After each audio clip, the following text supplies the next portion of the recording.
আসসালামু আলাইকুম। প্রিয় দর্শক, অন্য মঞ্চের আলাপচারিতায় আপনাদের সকলকে আমন্ত্রণ জানাচ্ছি। বাংলাদেশ এখন পুরোপুরি এক অস্থির সময়ের মধ্য দিয়ে যাচ্ছে। দেশটির এখন এমন এক অবস্থা, তাতে সরকার কে চালাচ্ছে সেটি সরকারের লোকেরাই জানে না। 24 ঘন্টার ব্যবধানে দেশের 3টি বিশ্ববিদ্যালয়ে ভয়াবহ সংঘর্ষ হয়েছে। সরকারের মিত্রদের মব সন্ত্রাস ঠেকানো নিয়ে সেনাবাহিনীর সাথে সরাসরি দ্বন্দ্বে জড়িয়ে পড়েছে ইউনূস ঘনিষ্ঠরা। এ কারণে 3টি বিশ্ববিদ্যালয়ে ভয়াবহ সংঘর্ষ হলেও আইন শৃঙ্খলা বাহিনী দীর্ঘক্ষণ নীরব দর্শকের ভূমিকায় থেকেছে। জাতীয় পার্টি ইস্যুতে গেম খেলতে গিয়ে রাজনৈতিক পরিস্থিতিতে ভয়জগটা বানিয়ে ফেলেছে ডক্টর ইউনূসের মিত্ররা। সেনা দপ্তর থেকে কড়া বার্তা গেছে অধ্যাপক ইউনূসের দপ্তরে। পরিস্থিতি এতটাই গুরুতর যে অধ্যাপক ইউনূস তার মিত্রদের একাংশকে দিয়ে আরো একবার পদত্যাগের নাটক করতে পারেন। সামাজিক মাধ্যমে ছড়িয়ে দেওয়া হতে পারে অধ্যাপক ইউনূস আর থাকতে চান না এমন বার্তা।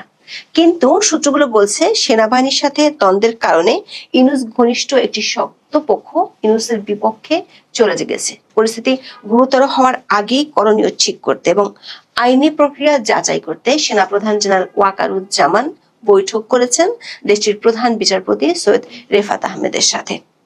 সূত্রগুলো বলছে জাতীয় পার্টি ইস্যুতে আরো বাড়াবাড়ি করতে পারে সরকারের মিত্ররা। অন্যদিকে মব সন্ত্রাসের কারণে দেশের আইন শৃঙ্খলা পরিস্থিতি আরো করুণ হতে পারে, ফলে ঘটে যেতে পারে অপ্রত্যাশিত কিছু, এমন আশঙ্কাও করছেন অনেকেই। বিস্তারিত জানতে চলুন যাওয়া যাক বিশ্লেষণে।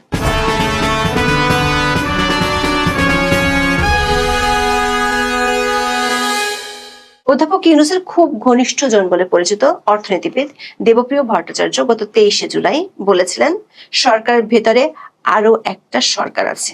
তার এই রহস্যময় কথার প্রমাণ দিলেন গত 1 বছরে অনেক বিতর্কের জন্ম দেয়া স্থানীয় সরকার উপদেষ্টা আসিফ মাহমুদ। আইন শৃঙ্খলা বাহিনীর বেদম লাঠিচার্জে আহত গণ অধিকার পরিষদের সভাপতি নুরুল হক নুরুকে 31শে আগস্ট দেখতে গিয়েছিলেন উপদেষ্টা আসিফ মাহমুদ।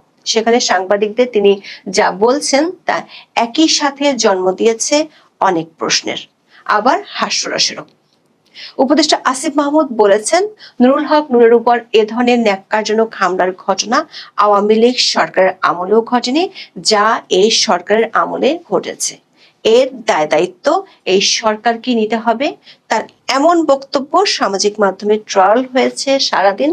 সবার প্রশ্ন, বহু বিতর্ক আর দুর্নীতির অভিযোগ থাকা সত্ত্বেও সরকার যা টিকিটিও ছুঁতে পারে না, সেই প্রভাবশালী উপদেষ্টা বলছেন তার সরকার আমলের চেয়ে আওয়ামী লীগ আমলই ভালো ছিল। আবার এই হামলার দায় সরকার কি নিতে হবে? ভাইরাল হওয়া ভিডিও ফুটেজে দেখা গেছে জনাব নূরকে পিটিয়েছে পুলিশ ও সেনাবাহিনী। সেনাবাহিনীর পক্ষ থেকেও বলা হয়েছে মব সন্ত্রাস দমনের জন্য তারা বল প্রয়োগ করেছে। আর আসিফ মাহমুদ আইন শৃঙ্খলা রক্ষা সংক্রান্ত উপদেষ্টা কমিটির সদস্য, যে ক্ষমতা বলে তিনি জুস পান করতে করতে গোপালগঞ্জের পরিস্থিতি নিয়ন্ত্রণ করেছিলেন পুলিশ সদর দপ্তর থেকে। অথচ নূরের উপর হামলার দায় দিচ্ছেন সরকারের উপর। প্রশ্ন হলো, তাহলে অধ্যাপক ইউনূসের সরকার কয়টা? তাহলে কি দেবপ্রিয় ভট্টাচার্যের কথাতেই সায় দিলেন আসিফ মাহমুদ? আসিফ মাহমুদ যাই বলুক না কেন, সরকার একাধিক সূত্র বলছে পরিস্থিতি একেবারে অধ্যাপক ইউনূসের হাতে নেই। সে সিগন্যালও তিনি তার মিত্রদের দিয়ে দিয়েছেন। জাতীয় পার্টিকে কোণঠাসা করার নাটকে বুমেরাং হয়ে তীর হয়ে বিচ্ছে এখন যমুনায়। মব সন্ত্রাস ঠেকাতে গিয়ে সেনাবাহিনীর কঠোর অ্যাকশনে হতবম্ব হয়ে পড়ে সরকারের মিত্ররা। 1.5 দিন ধরে পরিস্থিতি বুঝতে লেগেছে ইউনূসের দপ্তরের, কিন্তু বোঝার পর যে বিবৃতি দিয়েছে তাতে জল আরো ঘোলা করে ফেলেছে, তাতিয়ে দিয়েছে সেনাবাহিনীকে। সেনাবাহিনীকে ইঙ্গিত করে বলছে যতই ক্ষমতাধর হোক না কেন ব্যবস্থা নিবে অন্তর্বর্তী সরকার। সূত্রগুলো বলছে গোপালগঞ্জের ঘটনায় সাবেক বিচারপতি ডক্টর মোহাম্মদ আবু তারিকের নেতৃত্বে 6 সদস্যের একটি তদন্ত কমিশন গঠন করেছিল, কিন্তু সে সময় সরকার কোনো আক্রমণাত্মক শব্দ ব্যবহার করেনি। কিন্তু নূরের আহত হওয়ার ঘটনায় সেনাবাহিনীর সাথে কোনো আলোচনাই করেনি অধ্যাপক ইউনূস। বৈঠক করেছেন ঘনিষ্ঠ উপদেষ্টাদের সাথে, তাতে পরিস্থিতি জটিল হয়েছে। পরদিন 30শে আগস্ট জাতীয় পার্টি অফিসে আবার হামলা ও অগ্নিসংযোগের ঘটনা ঘটলেও তা ঠেকাতে সেনাবাহিনীকে দেখা যায়নি। 30শে আগস্ট রাত থেকে দফায় দফায় সংঘর্ষ হয়েছে চট্টগ্রাম বিশ্ববিদ্যালয়ে। একটি ছোট্ট ঘটনাকে কেন্দ্র করে পুরো চট্টগ্রাম বিশ্ববিদ্যালয় ও তার পার্শ্ববর্তী জোবরা গ্রাম রণক্ষেত্রে পরিণত হয়। এটি সেই জোবরা গ্রাম যেখানে কাজ করে অধ্যাপক ইউনূস ও তার গ্রামীণ ব্যাংক শান্তিতে নোবেল পেয়েছিল। অথচ অধ্যাপক ইউনূসের শাসনামলেই জোবরা গ্রাম হয়ে গেল শরণার্থীকালে সবচেয়ে বেশি অশান্ত। ভাড়া বাসার দারোয়ান এক ছাত্রীকে মারধর করেন। এই ঘটনাকে কেন্দ্র করে চট্টগ্রাম বিশ্ববিদ্যালয়ের শিক্ষার্থীদের সঙ্গে স্থানীয় লোকজনের সংঘর্ষ শুরু হয়। রাতভর সংঘর্ষের পর থমথমে পরিস্থিতির মধ্যে চট্টগ্রাম বিশ্ববিদ্যালয়ের 2 নম্বর গেট এলাকায় 31শে আগস্ট দুপুর 12টার দিকে আবারও শিক্ষার্থীদের সঙ্গে সংঘর্ষে জড়িয়েছে এলাকাবাসী। দিনভর সংঘর্ষে বিশ্ববিদ্যালয়ের উপাচার্য সহ 1.5 শতাধিক শিক্ষার্থী আহত হয়। বিভৎসভাবে শিক্ষার্থীদের উপর হামলা চালায় গ্রামের লোকজন। একই সময় রাজশাহী বিশ্ববিদ্যালয় বাধে সংঘর্ষ, তালা দিয়ে শিক্ষকদের অবরুদ্ধ করে রাখা হয় কৃষি বিশ্ববিদ্যালয়। সন্ধ্যায় বিশ্ববিদ্যালয়টির শিক্ষার্থীদের উপর হামলা চালায় বহিরাগতরা। প্রতিটি ঘটনায় বিশ্ববিদ্যালয় থেকে আইন শৃঙ্খলা বাহিনীর সদস্যদের সাহায্য চাওয়া হয়, কিন্তু না পুলিশ না সেনাবাহিনী কেউই সাড়া দেয়নি। মব সন্ত্রাস ঠেকাতে না দেয় সরকার উচ্চ মহলে সেনা দপ্তর থেকে বার্তা দেওয়া হয়। সরকারের মিত্রদের মব সন্ত্রাস ঠেকানো না গেলে দেশের আইন শৃঙ্খলা পরিস্থিতি নিয়ন্ত্রণে আনা সম্ভব নয়। শেষমেশ চট্টগ্রামে 144 ধারা জারি করতে বাধ্য হয় স্থানীয় প্রশাসন। এরই মধ্যে রাজধানীর ধানমন্ডিতে দিনে দুপুরে মিছিল করেছে কার্যক্রম নিষিদ্ধ থাকা আওয়ামী লীগ। জাতীয় পার্টিকে নিষিদ্ধ করার হুমকির মধ্যেই দলটির চেয়ারপারসন এবং মহাসচিব নেতাকর্মীদের নিয়ে সন্ধ্যায় ছিলেন দলটির কেন্দ্রীয় কার্যালয়। ফলে শুধু অনিয়ন্ত্রিত আইন শৃঙ্খলার সাথে রাজনৈতিক প্রতিপক্ষরা মাঠে নামছে দেখে পুরোপুরি বেসামাল এখন ইউনূস ও তার মিত্ররা। এতটাই বেসামাল যে সরকারি মিত্ররাই এখন সমাবেশ করে বলছে এর যে জঘন্য আইন শৃঙ্খলা পরিস্থিতি তারা দেখেননি। ঠিক উপদেষ্টা আসিফ মাহমুদের মতোই তারা বলছেন আগেই ভালো ছিলাম। সেনাবাহিনী একটি সূত্র বলছে, জাতীয় পার্টির অফিসে মব সন্ত্রাস ঠেকানোর জন্য সেনাবাহিনী লাঠিচার্জ করার পর ভাইরাল হওয়া অনেকগুলো ভিডিও তারা সংগ্রহ করেছে। এসব ভিডিওতে সেনাবাহিনী ও সেনাপ্রধানকে নিয়ে অকথ্য ভাষা ব্যবহার করা হয়েছে। এ সম্পর্কে সেনা দপ্তর থেকে সরকার ঊর্ধ্বতন মহলকে অবহিত করা হয়েছে। সূত্রগুলো বলছে, সেনা সদর থেকে অধ্যাপক ইউনূসের কাছে বার্তা পাঠিয়ে দেওয়া হয়েছে 31শে আগস্ট সকালে। সরকারি মিত্রদের বিরুদ্ধে মব সন্ত্রাস করার অভিযোগ অনেক আগে থেকেই সরকারের কাছে জমা পড়েছিল। তাদের গ্রেপ্তারে সরকারের সম্মতি না থাকায় আবারও কড়া বার্তা গিয়েছে সরকারের কাছে। 30শে আগস্ট বিকেল থেকে অধ্যাপক ইউনূস বুঝতে পেরেছিলেন জাতীয় পার্টি ইস্যুতে যে নাটক তার মিত্ররা করতে চেয়েছিল তা বুমেরাং হয়ে গেছে। নিজের ঘনিষ্ঠ উপদেষ্টাদের নিয়ে বৈঠকের পর সিদ্ধান্ত হয় কুলহারা নৌকা তীরে ফেরাতে 3 রাজনৈতিক দলের সাথে বৈঠক করবে। আগের মতোই হাসি হাসি মুখে ফটো সেশন করে জাতিকে জানিয়ে দিবে নির্বাচন হবেই হবে, দেশে কিছুই হয়নি, সব পতিত ফ্যাসিস্টদের ষড়যন্ত্র। সরকারের চাহিদা মতো বৈঠক শেষে 2 মিত্র এনসিপি ও জামাত ইসলামী জাতীয় পার্টিকে নিষিদ্ধ করার কথা জানিয়েছে সাংবাদিকদের। দল দুটির আশঙ্কা জাতীয় পার্টি নির্বাচন করতে পারলে তারা আওয়ামী লীগের সমর্থন পেয়ে প্রধান বিরোধী দল হয়ে যেতে পারে। জাতীয় পার্টি নিষিদ্ধের ইস্যুটিতে আপাতত জল ঢেলে দিয়েছে বিএনপি। দলটির মহাসচিব মির্জা ফখরুল ইসলাম আলমগীর বলেছেন, জাতীয় পার্টি ইস্যুতে অধ্যাপক ইউনূসের সাথে তাদের কোনো আলোচনাই হয়নি, কিন্তু সরকার যে নির্বাচন হবে বলে গ্যারান্টি দিচ্ছে তাতে আবার ভিন্ন সুর বেজে উঠেছে সরকারের 2 মিত্র এনসিপি ও জামাতের। এক মিত্র এনসিপি গণপরিষদ নির্বাচন চায়, আর এক মিত্র জামাত প্রশ্ন রেখেছে নির্বাচনের পরিবেশ নেই। এক কদম এগিয়ে সরকারের বিরুদ্ধে অভিযোগ তুলেছে অধ্যাপক ইউনূস নিরপেক্ষতা হারিয়েছেন। প্রশ্ন হলো, যে সরকার নিরপেক্ষতা হারিয়েছে সে সরকারের সাথে জামাত ইসলামী কেন বৈঠক করে? সেনা সদর সূত্রে জানা গেছে, বাংলাদেশের পরিস্থিতি বিশেষ করে আইন শৃঙ্খলার চরম অবনতি হওয়া নিয়ে উদ্বিগ্ন ঊর্ধ্বতন সেনা কর্মকর্তারা।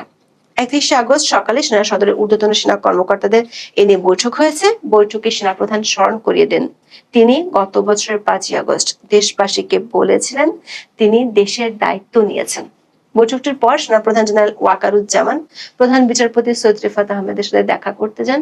সামাজিক মাধ্যমে এই খবর ছড়িয়ে পড়লে চারদিকে ফিসফাস শুরু হয়। সেনা সদরে যে বৈঠকটি হয়েছে তার একটি সূত্র বলছে, প্রধান বিচারপতির সাথে সেনাপ্রধানের বৈঠক একেবারেই নজিরবিহীন। দেশের বিদ্যমান পরিস্থিতির জটিলতা নিয়ে শুনে সম্ভাব্য আইনি ও সাংবিধানিক প্রক্রিয়াগুলো কি হতে পারে সেটি একটি বড় প্রশ্ন হতে পারে। বিশেষ করে গত বছর 8ই আগস্ট সংবিধানের 106 অনুচ্ছেদ অনুসারে রাষ্ট্রপতি আপিল বিভাগের মতামতের ভিত্তিতে অন্তর্বর্তী সরকার গঠন করেছিলেন, কিন্তু সে মতামতে অন্তর্বর্তী সরকারের মেয়াদ নিয়ে কোনো নির্দেশনা ছিল না। এমন ভুল এড়ানো বা নতুন পরিস্থিতি মোকাবেলায় করণীয় ঠিক করতে চায় সংশ্লিষ্ট একটি পক্ষ। সূত্রগুলো বলছে, অধ্যাপক ইউনূসের মিত্ররা পরিস্থিতি সামাল দিতে উঠে পড়ে লেগেছে। আপাতত নির্বাচনের ব্যাপারে বিএনপিকে আশ্বাসের বাণী শুনিয়েছে, কিন্তু বিএনপিও জানে আইন শৃঙ্খলা বাহিনী বিশেষ করে সেনাবাহিনীর সক্রিয় অংশগ্রহণ ছাড়া সুষ্ঠু নির্বাচন সম্ভব নয়। আর সেনা সদর থেকে যে বার্তাগুলো ইউনূসের দপ্তরে গিয়েছে সেগুলো মানাও প্রায় অসম্ভব ইউনূসের মিত্রদের জন্য। সেগুলো মানলে সরকারের কিংস পার্টিকে খরচের খাতায় ফেলে দিতে হবে। দর্শক, সব মিলে অস্থির পরিবেশ সহসাই ঠিক হওয়ার সম্ভাবনা ক্ষীণ। এর মধ্যে অধ্যাপক ইউনূস থাকতে চান না মানে তিনি চলে যেতে চান এমন রবও উঠতে পারে। তবে সেনা আর সরকারের দ্বন্দ্ব না কাটলে পরিস্থিতি আরো গুরুতর হয়ে উঠতে পারে। গতকাল আগস্ট মাসের শেষ দিন আমাদের সিডনিতে অনেকগুলো প্রোগ্রাম ছিল, এই জাতীয় শোক দিবসের আলোচনা সভা, সেগুলোতে অ্যাটেন্ড করতে হয়েছে।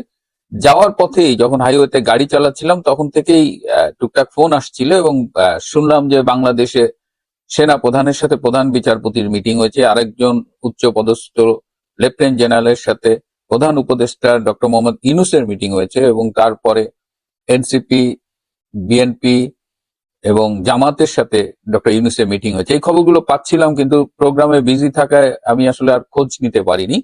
পরে যখন ফিরে এসেছি গভীর রাত, খুব টায়ার্ড ছিলাম, তারপরেও কিছু ইউটিউবের কিছু আলোচনা শুনলাম, সবাই এই খবরটা দিয়েছে, কিন্তু কি আলোচনা হয়েছে এই কন্টেন্টটা কিন্তু আমি কারো কাছে পাইনি। এই ভিডিও যখন রেকর্ড করছি তখন পর্যন্ত পাইনি। তো সকালে ঘুম থেকে উঠে আমার প্রথম কাজ ছিল যে কালকে এই আলোচনাগুলো কি হয়েছে। আমি একটা আউটলাইন পেয়েছি, আমি আশা করি আরো বিস্তারিত হয়তো পাবো। আমার মনে হচ্ছে যে এই অবস্থায় আপনাদের সাথে একটু শেয়ার করি। তো সেনা প্রধান যে প্রধান বিচারপতির সাথে মিটিং করলেন তার আগে আমি একটু পেছনে যাব। এই যে সেনা প্রধান জেনারেল ওয়াকার খান খুব রিসেন্টলি যে চায়না ঘুরে আসলেন, এই চায়নায় তিনি কেন গিয়েছিলেন এটি নিয়ে আমরা কথা বলেছি, কিন্তু কালকে আরো স্পষ্টভাবে জানতে পারলাম যে চায়নায় আসলে তাকে ডেকে নিয়ে যাওয়া হয়েছিল।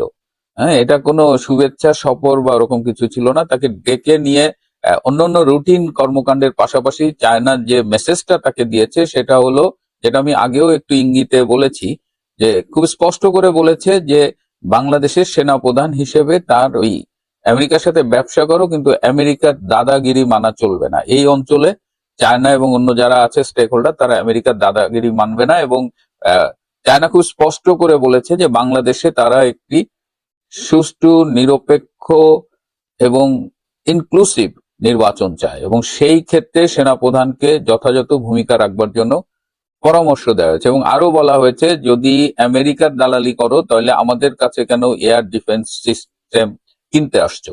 আপনারা জানেন যে ওয়াকার যে কারণে গেছে তার মধ্যে একটা ছিল যে আকাশ প্রতিরক্ষা ব্যবস্থা। চায়নার একটা আকাশ প্রতিরক্ষা ব্যবস্থা আছে যেটার দাম কম, সেটার আবার কার্যকারিতাও কম। যেমন ইন্ডিয়া যখন পাকিস্তান অ্যাটাক করে গত মে মাসে, তখন কিন্তু এই চাইনিজ এয়ার ডিফেন্স সিস্টেম দিয়ে ইন্ডিয়ান আক্রমণ পাকিস্তান ঠেকাতে পারেনি। সুতরাং তারপরেও যেহেতু বাজেট আমাদের বেশি টাকা নাই, কম টাকায় চাইনিজ এয়ার ডিফেন্স সিস্টেম পাওয়া যায়, তো আমাদের ওয়াকার গিয়েছিল। তো চায়না বলেছে যে যদি আমাদের কাছ থেকে কেনো এবং আমাদের সাথে যদি সম্পর্ক চাও তাহলে আমাদের পরামর্শ মেনে চলতে হবে, আর যদি আমেরিকার কথা মতো চলে তাহলে যাও আমেরিকায় যে এয়ার ডিফেন্স সিস্টেম কেন।